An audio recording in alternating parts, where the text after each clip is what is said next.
ওং নীলাঞ্জনচয়ং প্রখ্যং রবিসূতং মহাগ্রহম ছায়ায়া গর্ভসম্ভূতং বন্দে ভক্তাশ্রী শনৈশ্চরম।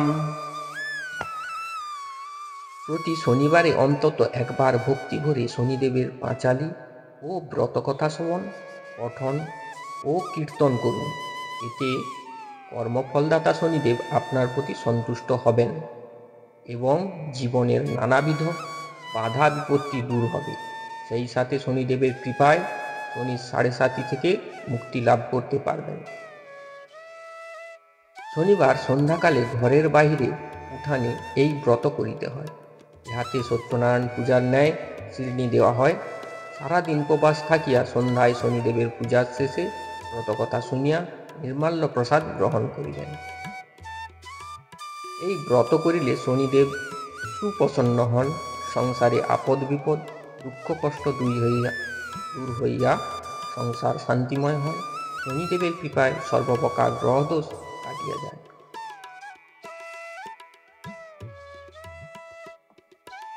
ওম ঐং হ্রিং শ্রীং শনৈশ্চরায় নমঃ।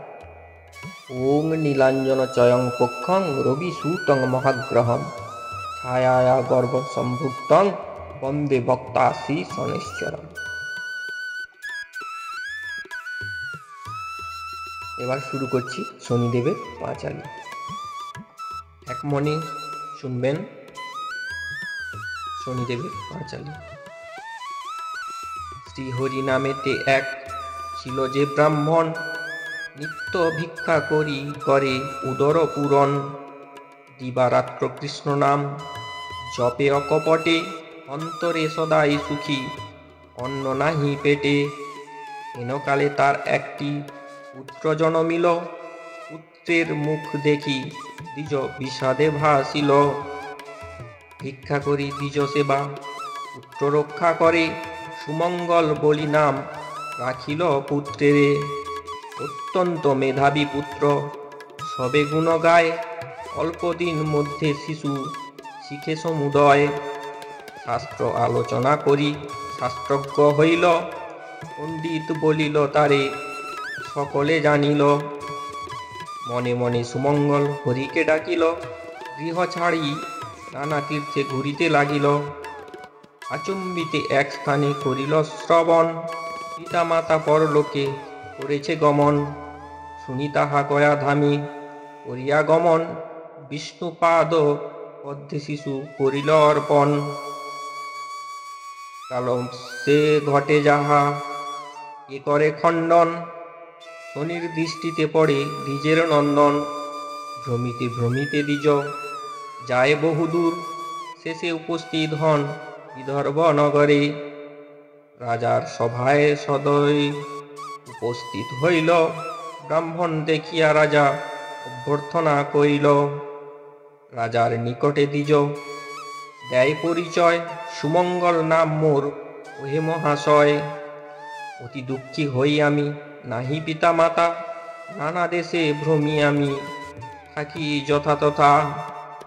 শ্রীবস্ত্র রাজন বলে চিন্তা দূর কর, আমার আশ্রয়ে থাকি মোরে কি পাক্রর। শাস্ত্রজ্ঞ পণ্ডিত তুমি বুঝি অনুমানে, শাস্ত্র পাঠে তুষ্ট কর সভাসদগণে। দুই পুত্র আছে মোর শুনো হে ব্রাহ্মণ, পড়াইব তব কাছে করিয়াছি মন। রাজার বাক্যাতে দ্বিজেও সন্তুষ্ট হইল, রাজার আশ্রে বাসা করিতে লাগিল। দুই রাজপুত্রে দ্বিজ অতি যত্ন করি, নিত্য পড়ায় দ্বিজ রাজার কুমারে। এই রূপে কিছুদিন বিগত হইল, পড়ুয়া বেশেতে শনি উপস্থিত হইল। শনিরে জিজ্ঞেসে দ্বিজ শুনো বাছাধন, কিবা হেতু তব হয় আগমন। শনি বলে হেনু শাস্ত্র অধ্যয়নের তরে, দ্বিজ বলে যত্ন করে পড়াবো তোমারে। অল্পদিন মধ্যে শনি সুপণ্ডিত হইল, সুমঙ্গল পরিচয় জানিতে চাহিল। শনি বলে পরিচয় কিবা দিব আর, শনৈশ্চর নাম মোর সূর্যের কুমার। সুমঙ্গল বললে যদি দেখা দিলে মোরে, কিসে দুঃখ দূরে যাবে বলো হে আমারে। আমার উপরে আছে তোমার কটাক্ষ, কিসে যাবে বলো প্রভু হইয়া সপক্ষ। শনি বলে ভোগকাল 6 মাস আছে, 10 দণ্ড মধ্যে যাবে না আসিবে কাছে। সপ্তম দিবসে গিয়া ভাগীরথী তীরে একান্ত মনেতে দ্বিজ ভজ মুরারিরে। এ তো বলি শনিদেব অন্তর্ধান হইল, সুমঙ্গল আর তার দেখা না পাইল। শনি আজ্ঞা মতক দ্বিজ গিয়া গঙ্গার তীরে, নারায়ণে ভজে দ্বিজ একান্ত অন্তরে।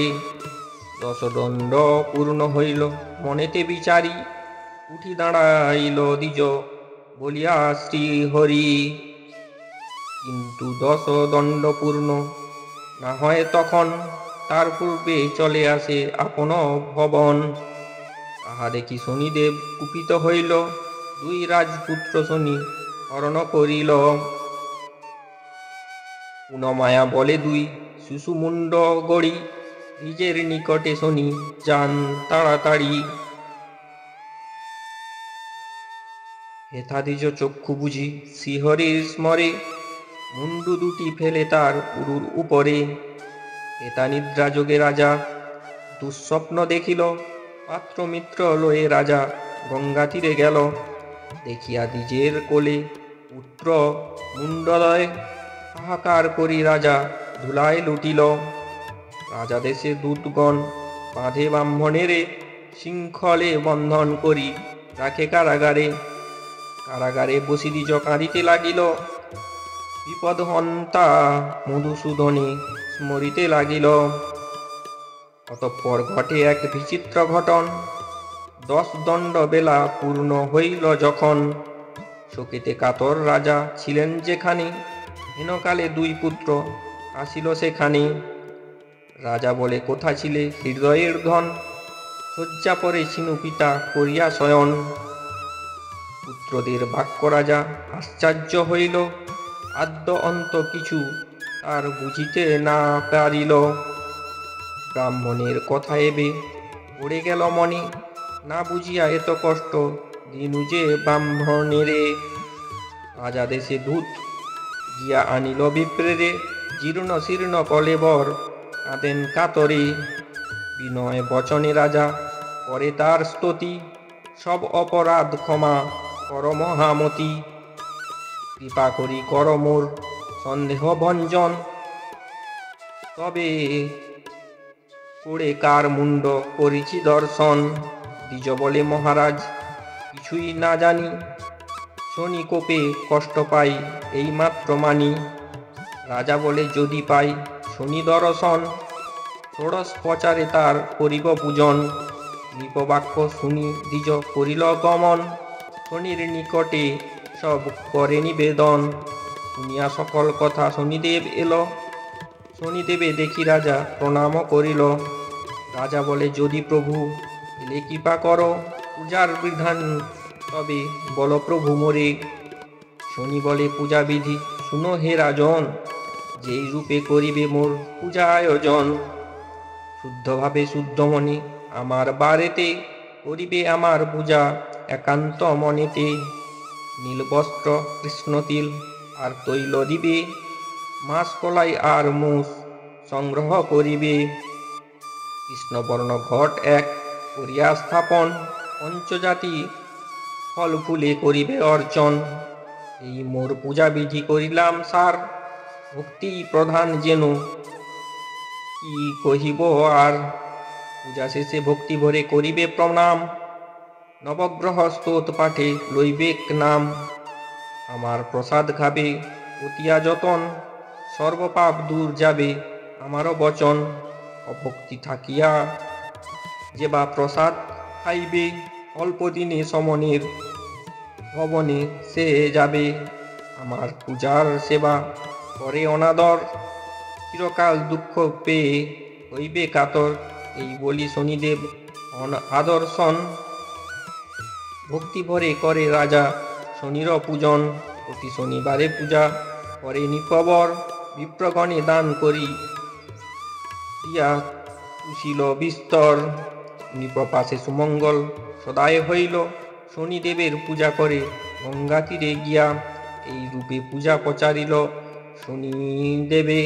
যাহারা যেমন সাধ্য সেভাবে পূজিবে, শনির মাহাত্ম্য যত কে বর্ণিতে পারে। কিঞ্চিৎ রচিত হইল শনিদেবের বারে, সর্বদা শনির পদ থাকে যার মনে, উদ্ধারে বিপদ হতে পারিলে সমনে।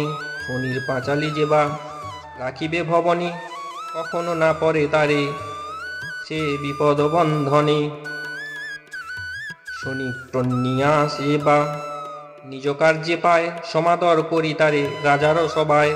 স্কন্দ পুরাণের কথা অন্যথা না হয়, যথাবিধি বাক্য ব্যাস বাক্য প্রভু মিথ্যা না হয়। শুদ্ধ জ্ঞানহীন বলে নিবারণ, ভূমিকে লুটিয়া বন্দি স্মৃর চরণ। এত দূরে এই গ্রন্থ সমাপন করি, শনৈশ্চর কৃতি সবে বলি হরি হরি।